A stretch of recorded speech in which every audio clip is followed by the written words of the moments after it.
नमस्कार, स्वागत है आपका। आप देख रहे हैं नाउ नोएडा और मैं कीर्ति। देश में फिर से इलेक्ट्रॉनिक वोटिंग मशीन यानी कि ईवीएम का जिन बोतल से बाहर आ चुका है। इसे लेकर तमाम बयानबाजी और चर्चाएं हो रही है। एक बार फिर से ईवीएम की जगह बैलेट पेपर की मांग उठने लगी है। इस बार ये बहस और मांग नेशनल नहीं बल्कि इंटरनेशनल हो चुकी है। दरअसल इस बहस की शुरुआत हुई है दुनिया के सबसे अमीर शख्स एलन मस्क के एक पोस्ट से। इस पोस्ट में एलन ने ईवीएम के हैक होने और इसे हमेशा के लिए खत्म करने की बात कही है। उनके इस पोस्ट के बाद कांग्रेस के राहुल गांधी, सपा के अखिलेश यादव और कई अन्य दलों के नेता भी ईवीएम के मुद्दे पर आक्रामक हो गए हैं। राहुल गांधी ने मुंबई की उत्तरी पश्चिम सीट पर शिवसेना शिंदे गुट के नेता रविंद्र वायकर की 48 वोटों से जीत से जुड़ी ईवीएम कंट्रोवर्सी का हवाला देते हुए एक्स पर लिखा है, भारत में ईवीएम एक ब्लैक बॉक्स है और किसी को भी उनकी जांच करने की अनुमति नहीं है। हमारी चुनावी प्रक्रिया में पारदर्शिता को लेकर गंभीर चिंताएं जताई जा रही हैं। जब संस्थाओं में जवाबदेही की कमी होती है तो लोकतंत्र एक दिखावा बन जाता है और धोखाधड़ी की संभावना बढ़ जाती है। इस बहस में समाजवादी पार्टी के मुखिया अखिलेश यादव ने भी अपनी बात रखी।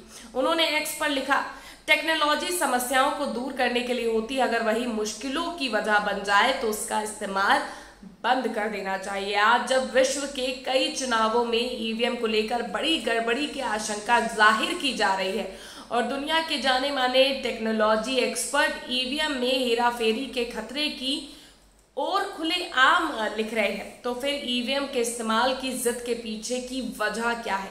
ये बात भाजपाई साफ करें। आगामी सभी चुनाव बैलेट पेपर यानी कि मतपत्र के से कराने की अपनी मांग को हम फिर दोहराते हैं। विपक्ष की तरफ से ईवीएम को लेकर लगातार सवाल आते दिखे। एनडीए के नेता भी इसके बचाव में उतरे। केंद्रीय मंत्री ज्योतिरादित्य सिंधिया ने कहा, चट भी मेरी पट भी मेरी, ये नीति नहीं चलने वाली। आप जीते तो ईवीएम हीरो, आप हारे तो ईवीएम जीरो। केंद्रीय मंत्री जीतन राम मांझी ने कहा कि सुप्रीम कोर्ट ने आखिरकार कह दिया कि ईवीएम में कोई गड़बड़ी नहीं हुई है, तो वो यानी विपक्ष केवल अपने मनोरंजन के लिए ऐसा कहते हैं। अगर ईवीएम में छेड़छाड़ की बात थी तो आज उन्हें इतनी सीटें नहीं मिलती। वो ईवीएम पर सवाल उठाकर अपनी कमजोरी दिखा रहे हैं, जैसे जनता को गुमराह कर रहे हैं कि संविधान खतरे में है।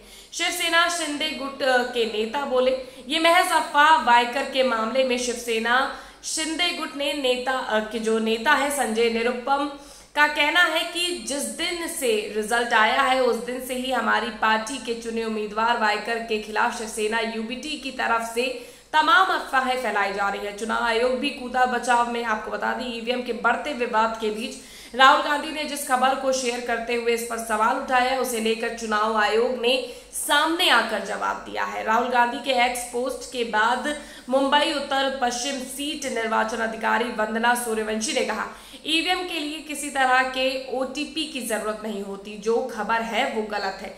इसमें सिर्फ रिजल्ट बटन प्रेस करके काम होता है। इलेक्शन कमीशन ने अपनी प्रक्रिया फॉलो की है। संबंधित अखबार को डेफिमेशन का नोटिस दिया है। यहां से शुरू हुई पूरी बहस ईवीएम पर। यह बहस एलन मस्क के पोस्ट से आपको बता दें शुरू हुई और एलन मस्क का पोस्ट भारत को लेकर नहीं था। मस्क ने ईवीएम पर सवाल उठाते हुए जो पोस्ट किया था वो अमेरिका के पूर्व राष्ट्रपति जॉन एफ कैनेडी के भतीजे और अमेरिकी चुनाव में इंडिपेंडेंट उम्मीदवार रॉबर्ट एफ कैनेडी की सोशल मीडिया पोस्ट के जवाब में था। उस पोस्ट में रॉबर्ट एफ कैनेडी ने अमेरिका के प्यूर्टो रिको में हुए प्राथमिक चुनाव में ईवीएम की भूमिका पर सवाल खड़े किए थे और कहा था कि सौभाग्य से वहां पेपर ट्रेल था जिससे समस्या की पहचान हो सकी।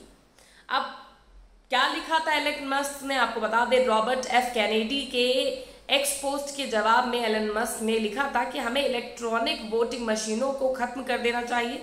मनुष्य या एआई इसे हैक कर सकते हैं। इसे हैक करने का जोखिम बहुत अधिक है।